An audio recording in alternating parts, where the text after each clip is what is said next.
Les origines de la France contemporaine. L'Ancien Régime. Par Hippolyte Taine. Table des matières. Préface. L'Ancien Régime. Partie 1. La structure de la société. Partie 2. Les mœurs et les caractères. Partie 3. L'esprit et la doctrine. Partie 4. La propagation de la doctrine. Partie 5. Le peuple. Livre 1er. La structure de la société. Chapitre 1. Origine des privilèges. 1. Services et récompenses du clergé. 2. Services et récompenses des nobles. 3. Services et récompenses du roi. Chapitre 2. Les privilèges. 1. Nombre des privilégiés. 2. Leurs biens, capital et revenus. 3. Leur immunité. 4. Leurs droits féodaux.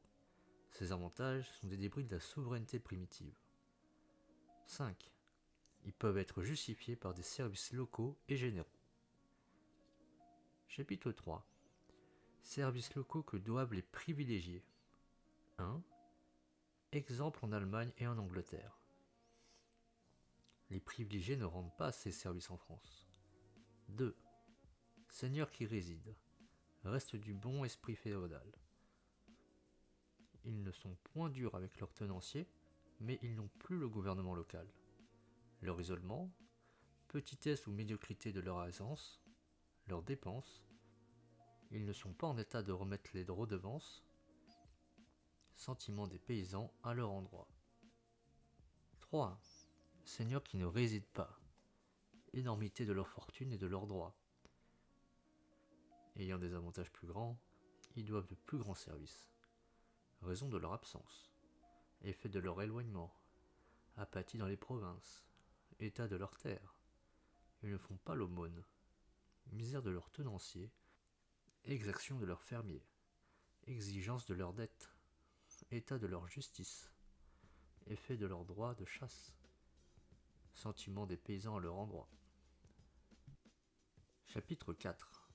Services généraux que doivent les privilégiés. 1. Exemple en Angleterre. Les privilégiés ne rendent pas ces services en France. Influence et droits qui leur restent. Ils ne s'en servent que pour eux-mêmes. 2. Assemblée du clergé. Elles ne servent que l'intérêt ecclésiastique. Le clergé exempté de l'impôt.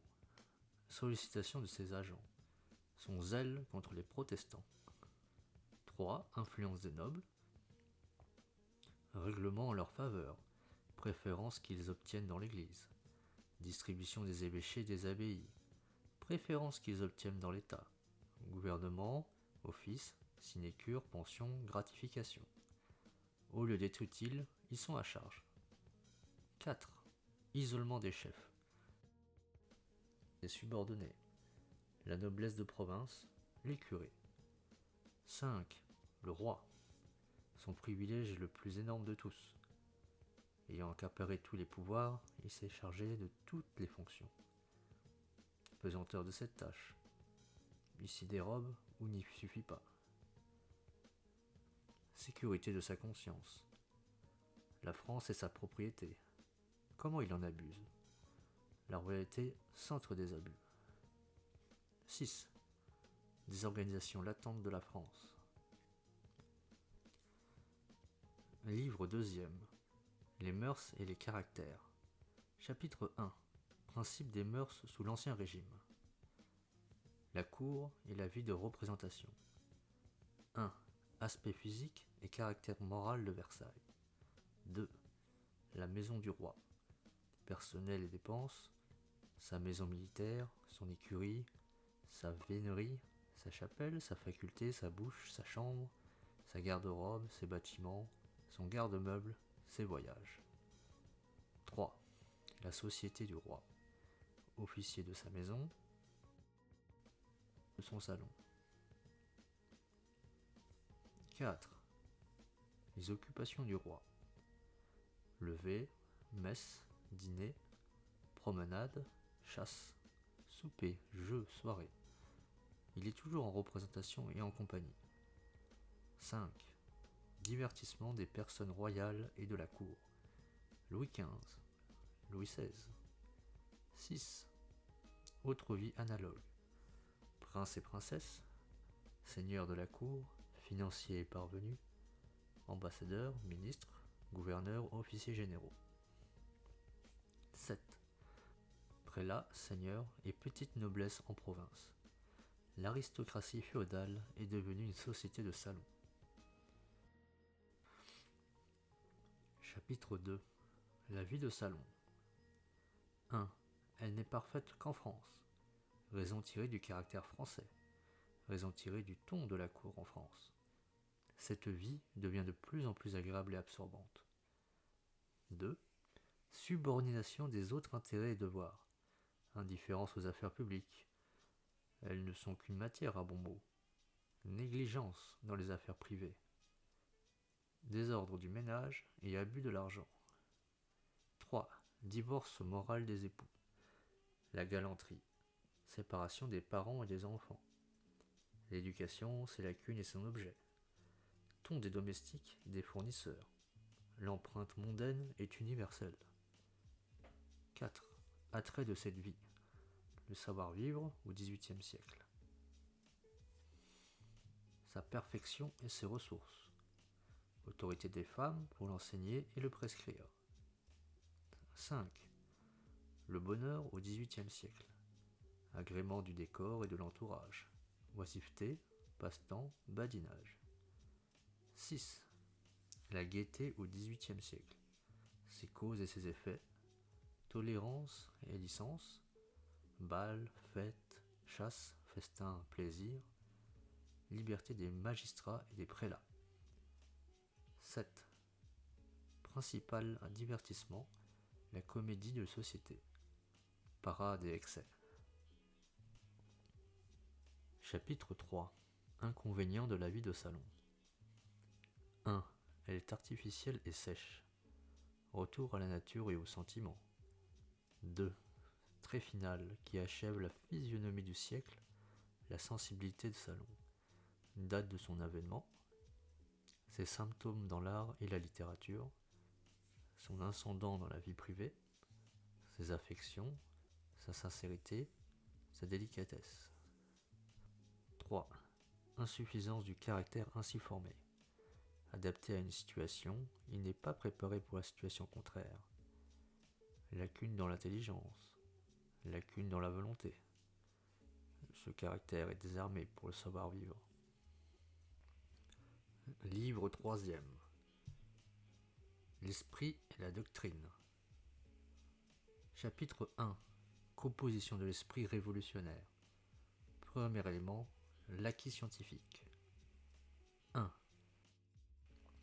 Les progrès des découvertes. Dans les sciences de la nature.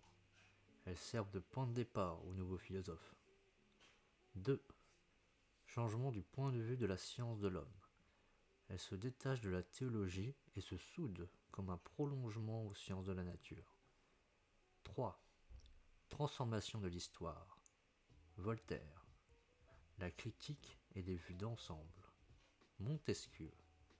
Aperçu des lois sociales. 4. Transformation de la psychologie. Condillac. Théorie de la sensation et des signes. 5. Méthode analytique. Son principe. Conditions requises pour qu'elle soit fructueuse. Ces conditions manquent ou sont insuffisantes au XVIIIe siècle. Vérité et survivance du principe. Deuxième élément, l'esprit classique. 1. Ses indices, sa durée, sa puissance. Ses origines et son public. Son vocabulaire, sa grammaire, son style. Son procédé, ses mérites, ses défauts. 2. Sa lacune originelle. Signe de cette lacune au XVIIe siècle. Elle s'accroît avec le temps et le succès. Croissement au XVIIIe siècle. Poèmes sérieux, théâtre, Histoire roman. Conception écourtée de l'homme et de la vie humaine. 3. Conformité de la méthode philosophique. Idéologie. Abus du procédé mathématique. Condillac, Rousseau, Mably, Condorcet, Volney, Sieyès, Cabanis, Tracy.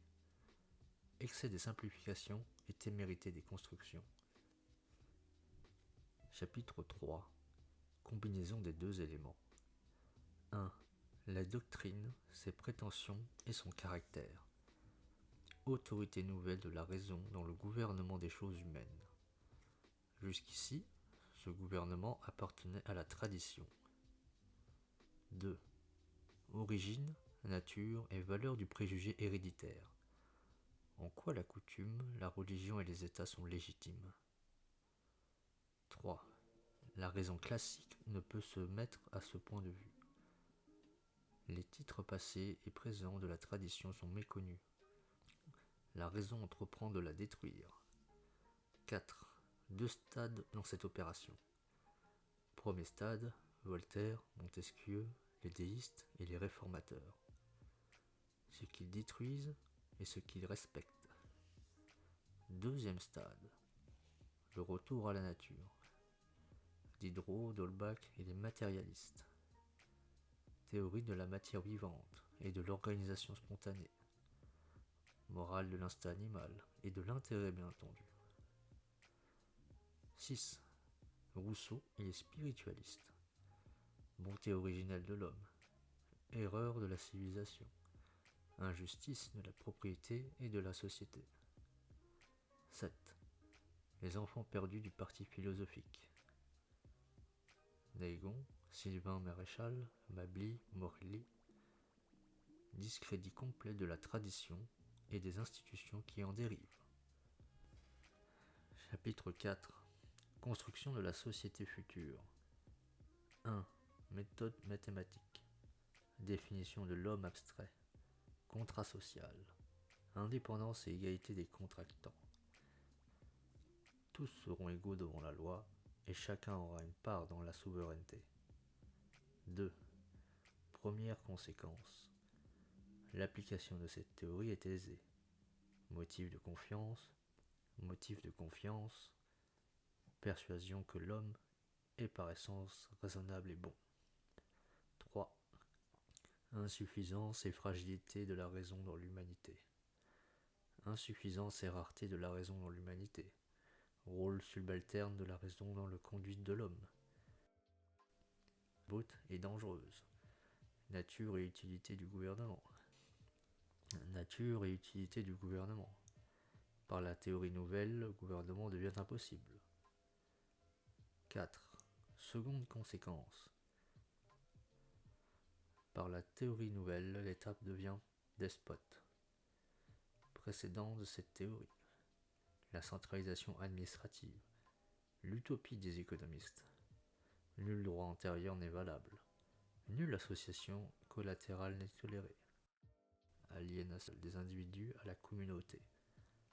Droit de l'État sur la propriété, l'éducation et la religion. L'État, couvent spartiate. Triomphe complet et derniers excès de la raison classique. Comment elle devient une monomanie? Pourquoi son œuvre n'est pas viable? Livre 4e. La propagation de la doctrine. Chapitre 1. Succès de cette philosophie en France. Insuccès de la même philosophie en Angleterre. 1. Cause de cette différence. L'art d'écrire en France. À cette époque, il est supérieur. Il sert de véhicule aux idées nouvelles. Les livres sont écrits pour les gens du monde. Les philosophes sont des gens du monde et par suite écrivains. C'est pourquoi la philosophie descend dans les salons. 2. Grâce à la méthode, elle devient populaire. 3. Grâce au style, elle devient agréable. 2 assaisonnements particuliers au XVIIIe siècle. La gravelure et la plaisanterie. 4. Art et procédé des maîtres. Montesquieu, Voltaire, Diderot, Rousseau, Le mariage de Figaro. Chapitre 2. Le public en France. 1. L'aristocratie. Ordinairement, elle répugne aux nouveautés. Condition de cette répugnance. Exemple en Angleterre. 2. Les conditions contraires se rencontrent en France. Désœuvrement de la haute classe. La philosophie semble un exercice d'esprit. De plus, elle est l'aliment de la conversation. La conversation philosophique au XVIIIe siècle. Sa supériorité et son charme. Attrait qu'elle exerce. 3. Autre effet du désœuvrement. L'esprit sceptique, libertin et frondeur. Ancien ressentiment et mécontentement nouveau contre l'ordre établi. Sympathie pour les théories qui l'attaquent. Jusqu'à quel point elles sont adoptées. 4. Leur propagation dans la haute classe. De l'incrédulité en religion. Ses origines. Elle éclate sous la Régence. Irritation croissante contre le clergé. Le matérialisme dans les salons. Vogue des sciences. Opinion finale sur la religion. Scepticisme du haut clergé. 5. Progrès de l'opposition en politique. Ses origines. Les économistes et les parlementaires. Voix aux philosophes. Fronde des salons. Libéralisme des femmes. 6. Espérance infinie et vague. Générosité des sentiments et de la conduite. Douceur et bonnes intentions du gouvernement. Aveuglement et optimisme. Chapitre 3. 1. La classe moyenne. Aucun esprit du tiers. Les affaires publiques ne regardent que le roi. Limite de l'opposition janséniste et parlementaire. 2. Changement dans la condition du bourgeois. Il s'enrichit, il prête à l'État. Danger de sa créance, il s'intéresse aux affaires publiques. 3. Il monte dans l'échelle sociale. Le noble se rapproche de lui. Il se rapproche du noble. Il se cultive. Il est du monde. Il se sent l'égal du noble. Il est gêné par les privilèges. 4. Entrée de la philosophie dans les esprits ainsi préparés. À ce moment, celle de Rousseau est en vogue. Concordance de cette philosophie et des besoins nouveaux. Adopté par le tiers. 5. Effet qu'elle produit sur lui. Formation des passions révolutionnaires. Instinct de nivellement. Besoin de domination. Le tiers décide qu'il a la nation. Chimère, ignorance, exaltation. 6. Résumé. Livre 5e. Le peuple. Chapitre 1. 1. La misère. Sous Louis XIV, sous Louis XV, sous Louis XVI. 2. Conditions du paysan. Pendant les 30 dernières années de l'Ancien Régime. Combien sa subsistance est précaire. État de l'agriculture. Terre inculte. Mauvaise culture. Salaire insuffisant. Manque de bien-être. 3. Aspect de la campagne et du paysan. 4. Comment le paysan devient propriétaire. Il n'en est pas plus à l'aise. Aggravation de ses charges. Dans l'Ancien Régime, il est le mulet. Chapitre 2. Principale cause de la misère, l'impôt. 1. Impôt direct. Domaine à la fin de Louis XV. Prélèvement du décimateur et du fisc, ce qui reste aux propriétaires. 2.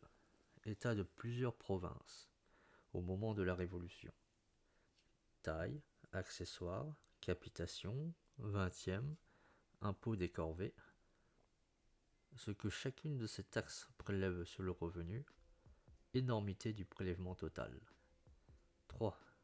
4 impôts directs sur le taillable, qui n'a que ses bras. 4. La collecte et les saisies. 5.